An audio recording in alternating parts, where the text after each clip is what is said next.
vamos a revisar un video que compartió el senador Miguel Uribe justo una hora antes del atentado. Es un video muy interesante, cobra mucha importancia el día de hoy porque acabamos de conocer que Gustavo Petro finalmente firmó el decreto y lo envió a la Corte Constitucional. Eh, es un mecanismo inconstitucional, como ya lo han advertido los expertos. Y además es un mecanismo de presión, porque dicen que si se aprueba la reforma laboral como ellos quieren y solo como ellos quieren, que ya no pasó porque la ponencia de la senadora Aída Bella fue rechazada, entonces que si se aprueba como ellos quieren, pues retiran la reforma, la consulta, perdón. No hay necesidad de que la retiren, pues la consulta es inconstitucional y lo que tenemos es que denunciar a los ministros para que se les aplique, o sea, a ver si la justicia decide que se configura el prevaricato. En ese marco es muy interesante escuchar lo que decía Miguel Uribe una hora antes del atentado. Escuchemos. El presidente Gustavo Petro ha expedido un decreto que va en contra de la Constitución y que pone en riesgo la democracia. Es un autogolpe de Estado. Se trata de un acto abiertamente ilegal. Es por eso que vamos a demandar ante el Consejo de Estado la nulidad de este decreto por falsa motivación y violación del artículo 104 de la Constitución. Presentaremos denuncia penal por prevaricato en contra del presidente en la Comisión de Acusaciones de la Cámara de Representantes, pues nadie está por encima de la ley. También denunciaremos penalmente por prevaricato a los ministros que firmaron este acto ilegal. La ley es para todos, sin excepción. Así defendemos la democracia y el futuro del país. Seguimos actuando con firmeza y dentro de la ley. Fuerza para Miguel Uribe, fuerza, mucha fuerza para Miguel Uribe que está en su proceso de recuperación. El domingo se ha convocado a una marcha precisamente por la vida del senador y precandidato presidencial Miguel Uribe. Esto decía Miguel justo una hora antes del atentado. Presidente Petro firma decretazo para consulta popular pese a advertencias legales. El presidente anunció la firma del decreto de la consulta popular y puso condiciones para derogarlo. Por eso decimos que es un mecanismo de presión. El presidente Gustavo Petro firmó el decreto que convoca una consulta popular. Con esta decisión está desconociendo la votación del Senado que el pasado 14 de mayo la negó con 49 votos. En su cuenta de X, el presidente afirmó que retiraría el decreto de la consulta solamente, ojo pues, solamente si los puntos que se le preguntan al pueblo son respondidos positivamente por el Congreso relacionados con la reforma laboral. O sea, se hacen las cosas como Petro dice o Gustavo actúa, una de las dos. A eso es a lo que ellos llaman democracia. Abro comillas, solo se derogará antes de las urnas si los puntos que se le preguntan al pueblo para que exprese su orden constituyente sean respondidos positivamente por el Congreso, poder constituido legítimo para discutir leyes. Enviamos el decreto de la consulta popular a la Corte Constitucional, señaló el presidente Gustavo Petro, desconociendo al sistema judicial y desconociendo al Senado de la República. Ellos pueden sospechar que hubo un fraude en la aprobación, en la votación de la consulta popular, luego no son ellos quienes deciden si hubo o no hubo, ¿cierto?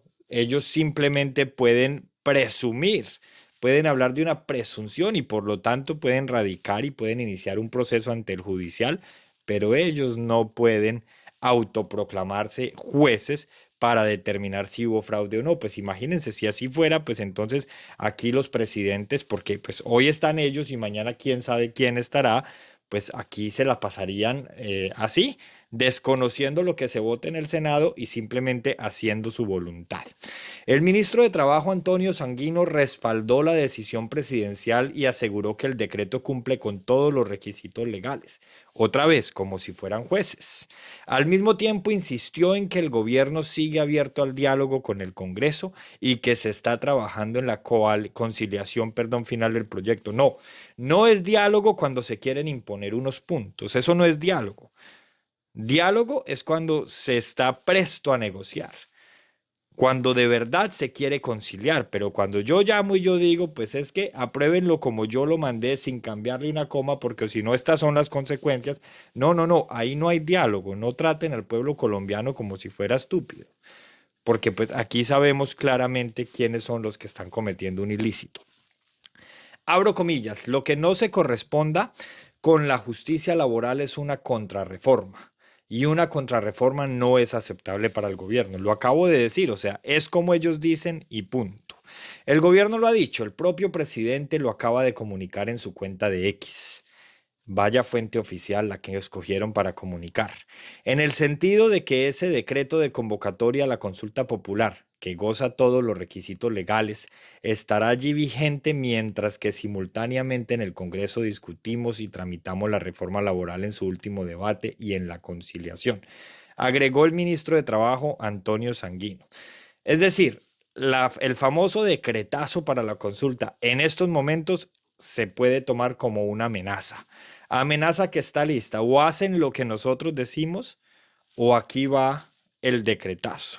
El ministro agregó que desde el gobierno esperan por lo menos que se apruebe el texto que salió de la Cámara de Representantes, abro comillas, que ya era un acuerdo de todos los partidos, de la mayoría del empresariado colombiano y de las centrales sindicales. Pues al ministro hay que recordarle que en Colombia tenemos un Congreso bicameral y que el Senado también tiene, por supuesto, las facultades para modificar los textos que llegan de la Cámara, porque pues entonces, ¿para qué un Congreso bicameral?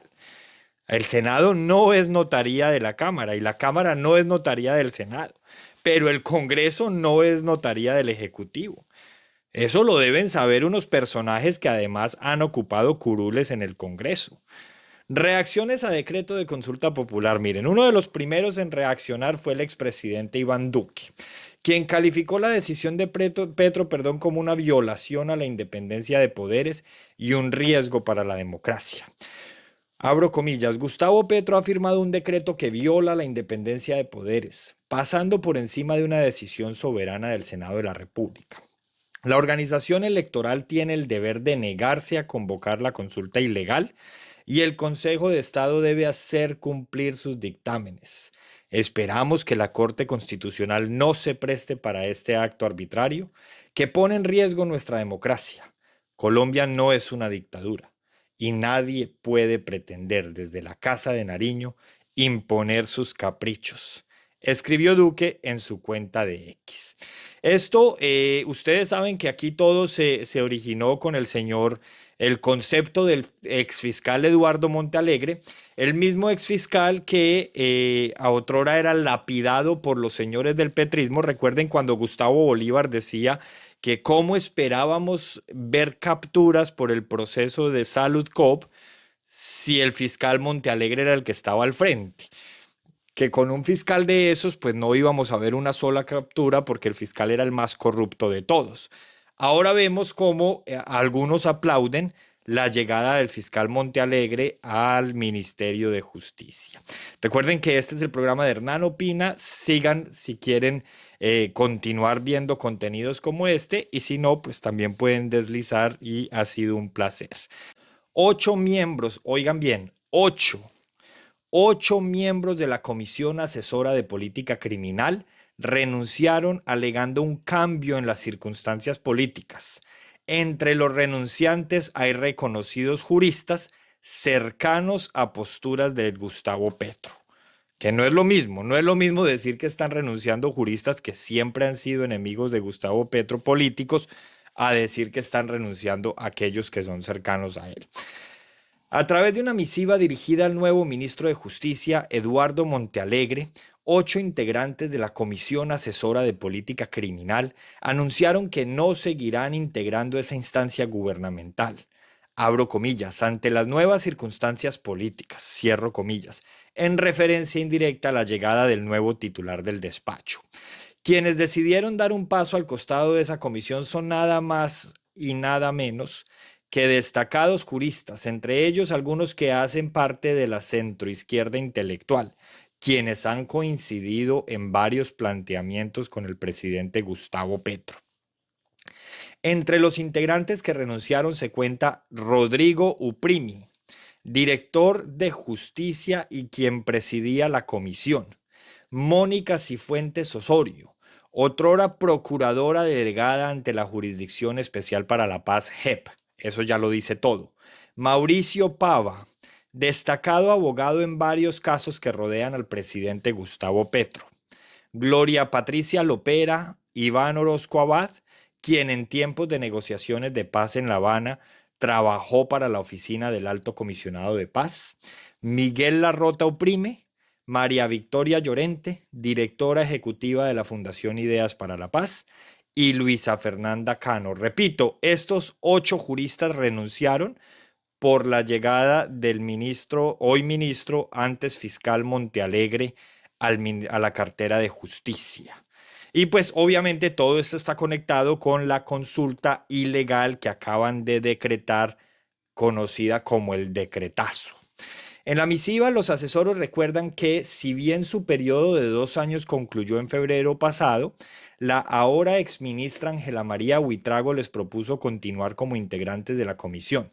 Sin embargo, la resolución no alcanzó a ser formalmente adoptada, por lo cual es posible que se encuentre para su firma con la constancia de nuestra aceptación.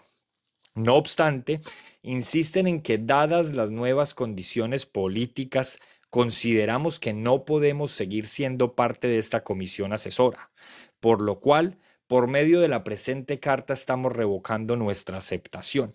Es decir, mientras 8 grandes juristas reconocidos por haber desarrollado su carrera profesional en la rama judicial renuncian a esta participación, porque recordemos que esto lo hacían ad honorem, es decir, no recibían remuneración por esto.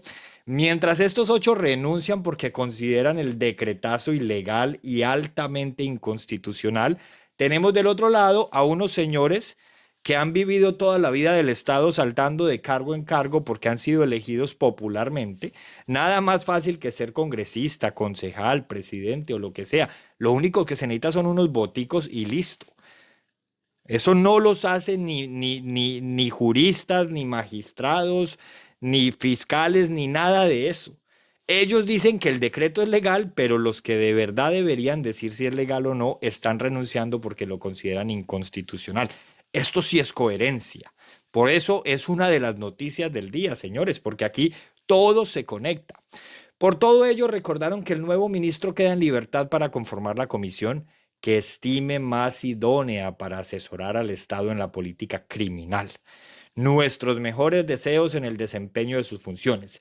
La semana pasada se conoció el nombramiento de Montealegre en reemplazo de Ángela María, la exministra de Justicia, que renunció denunciando presuntas presiones para hacer nombramientos en esa cartera, presiones por cuenta de la señora del DAPRE y de Armando Benedetti. El menor de 14 años confesó cuánto dinero le ofrecieron por dispararle a Miguel Uribe Turbay. Oiga, el presunto sicario, hay que llamarlo por su nombre, no es un niño, es un sicario, es un bandido, es un asesino. No es un niño, aquí no hay que seguir romantizando el crimen.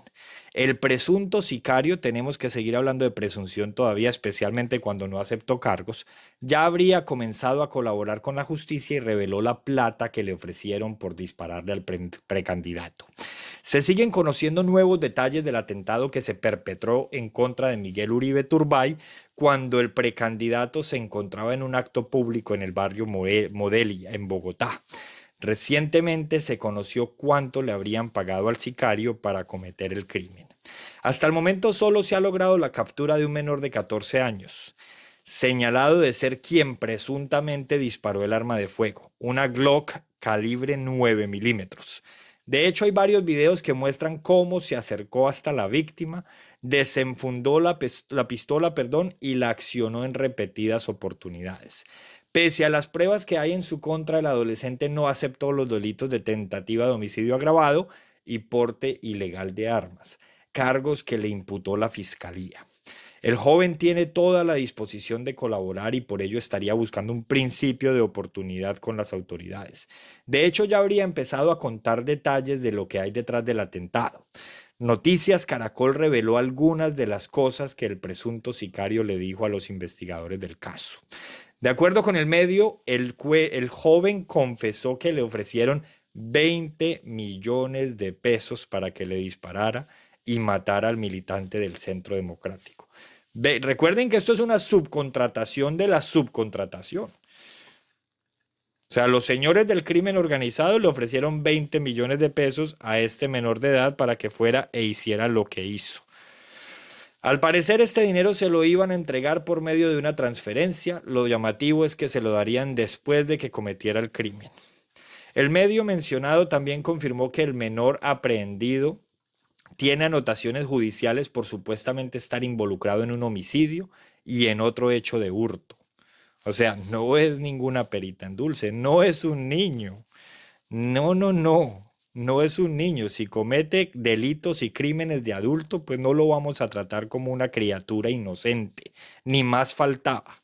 Otro dato importante, según reveló Noticias Caracol, es que en los allanamientos a la vivienda del joven se encontraron varios aparatos tecnológicos como computadores, pero no se ha establecido si estos pertenecen al presunto sicario. Por el momento el adolescente fue trasladado al búnker de la Fiscalía General de la Nación, donde permanecerá mientras que avanza el proceso en su contra. El objetivo es evitar que le pase algo y así lograr que cuente todo lo que sabe sobre el ataque al candidato presidencial. Esto no es lo único que se ha conocido acerca de cómo se habría dado todo. El propio presidente Gustavo Petro confirmó que el menor de 14 años llegó al parque varias horas antes del crimen.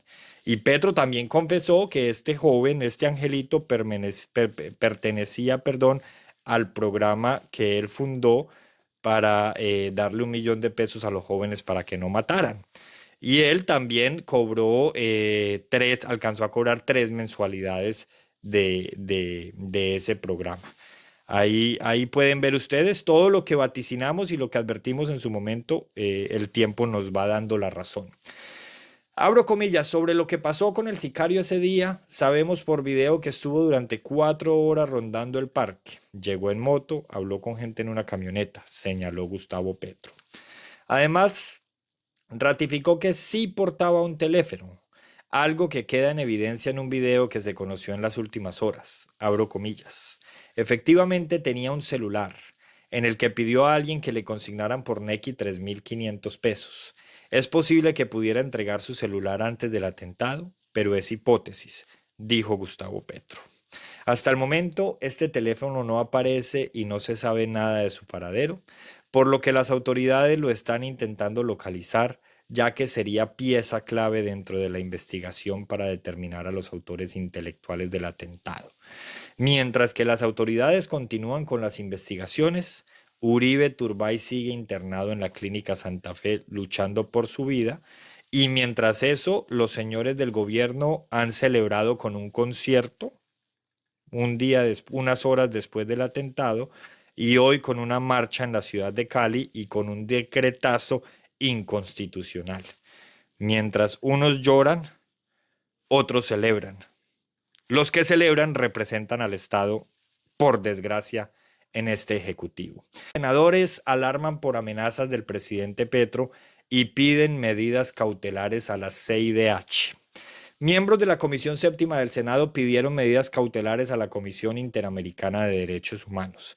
Algunos integrantes de esta comisión enviaron una comunicación a la Comisión Interamericana de Derechos Humanos, encendiendo las alarmas por las aparentes amenazas que han recibido del gobierno nacional, en cabeza del presidente Gustavo Petro, y pidieron que fueran beneficiados con la aplicación de medidas cautelares ante los riesgos que podrían estar corriendo por las expresiones emitidas desde el Ejecutivo. El argumento de los congresistas es que viven un calvario desde el momento en que hundieron la reforma laboral propuesta por el jefe de Estado. Abro comillas. Los ataques, instigaciones a la violencia y polarización del país, sembrando odio y animadversión contra los senadores. Los ataques en redes sociales y en la plaza pública no han cesado por parte del gobierno y del presidente Gustavo Petro. Se lee en un fragmento de la carta. La advertencia de los políticos es que los ataques no solo son en contra de los integrantes de la comisión que le cerraron la puerta a la laboral, también en contra de todo aquel congresista que no apoye los proyectos que tramita el Ejecutivo en el Senado y la Cámara de Representantes. Prueba de ello serían los incendiarios discursos del primer mandatario, algunas manifestaciones públicas y las demás expresiones de los integrantes del gabinete. A todo esto, según los congresistas, se suman los hechos que acontecieron en contra del senador y precandidato presidencial del Centro Democrático Miguel Uribe Turbay.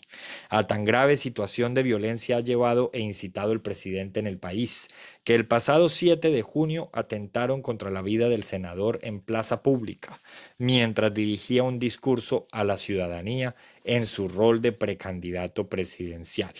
Frente a este escenario, los congresistas reiteraron la necesidad de aplicar medidas cautelares que llevan al presidente Gustavo Petro a que se abstenga de utilizar sus redes sociales para incitar al odio, a la violencia, matoneo, bullying, ataques mediáticos, escarnio público, instigación en contra de los miembros del Congreso de Colombia, en especial los de la Comisión Séptima del Senado, que no han apoyado sus iniciativas, haciendo caso al mandato popular que dimos en las urnas los que votamos para que se le hiciera oposición a este desgobierno. Valga la aclaración. En segundo lugar, que se le ordene al Estado a brindar especial protección para los miembros del legislativo, en especial del Senado y la Comisión Séptima que radicaron la ponencia negativa con proposición de archivo de la reforma laboral. Berenice Bedoya, Lorena Ríos, Ana Paola Gudelo, Nadia Blel, Esperanza Andrade, Alirio Barrera, Miguel Ángel Pinto, perdón, y Miguel Enríquez. Finalmente, piden que se conforme una comisión internacional veedora y especial de seguimiento del trámite legislativo que surten los proyectos de ley y consulta popular liderados por el Gobierno Nacional ante el Congreso, y las demás medidas que consideren pertinentes, viables y oportunas para garantizar los derechos humanos de los miembros del Congreso, en especial los de la Comisión Séptima del Senado que no han apoyado las iniciativas del gobierno. Esta petición fue firmada por los senadores Miguel Enríquez, Nadia Blel, Miguel Ángel Pinto, Lorena Ríos, Berenice Bedoya, Alirio Barrera, Ana Paola Gudelo y Esperanza Andrade. Esas son las 5 noticias que tenemos para hoy. Muchas gracias.